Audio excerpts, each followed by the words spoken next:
the heart of a family shattered. Stephany Gauffeny now faces a life irrevocably altered. Her world turned upside down by the violent death of her husband, Miguel García-Hernández, at an ICE facility. This isn't just a story of loss. It's a stark reflection of the human cost of immigration policies and the pain of a family torn apart.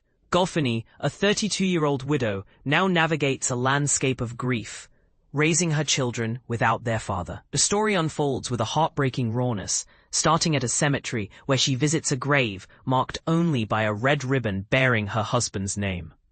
She married Miguel in 2016, almost a decade before he was tragically shot at an Immigration and Customs Enforcement ICE facility in Dallas in late September.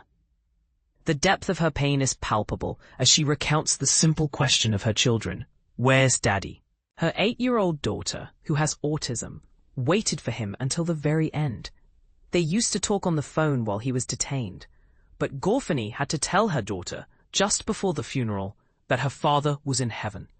Miguel's journey into ICE custody began on September 24th, after a brief stint in jail due to a DUI. That very morning, while shackled inside a government van, a gunman opened fire outside the ICE field office in Dallas, where he was awaiting intake. While authorities claim the attacker targeted ICE officials, it was the detainees who suffered the consequences. Miguel, 31 years old, was rushed to the hospital in critical condition. "I was coming back from a doctor's appointment for my pregnancy, and I was so excited to tell him about our son. But I got a call saying that my husband was in the hospital," Gauffeny said, switching between English and Spanish intermittently. The tragedy continued as Miguel succumbed to his injuries on September 29th. Their third child was born 3 days later. He would have turned 32 on January 5th, the day of their 10th wedding anniversary. She asks, her voice cracking with the weight of her loss. Miguel, who was born in San Luis Potosí, Mexico, crossed the U.S. border without papers at 14 years old. He arrived too early to qualify for the Obama-era DACA program. He lived in the Dallas area for almost 2 decades, working in painting and home remodeling. He had applied for a Biden administration initiative designed to help undocumented spouses of U.S. citizens gain legal status. But a federal judge blocked the policy. Martina Alvarado, a lawyer who tried to help Miguel, explained that he was awaiting a waiver that would effectively erase his illegal entry and allow him to get a green card based on his marriage to an American citizen. Miguel was planning to start his own painting company once his immigration case was resolved, but here's where it gets controversial. Since Donald Trump's second term, immigration raids have dramatically increased, giving deportation agents broad authority to target those without proper documentation, even if they aren't criminals. This crackdown has sparked protests and concerns over federal agents' tactics. The climate around immigration has also created a hateful environment. Gauffeny received hateful messages on social media after her husband's death. Some comments said they were happy that it happened because he shouldn't have been here illegally, she said.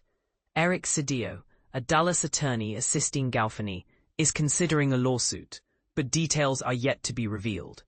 Miguel's mother, Maria Garcia, who had been deported to Mexico, was allowed to enter the U.S. after the Mexican government intervened.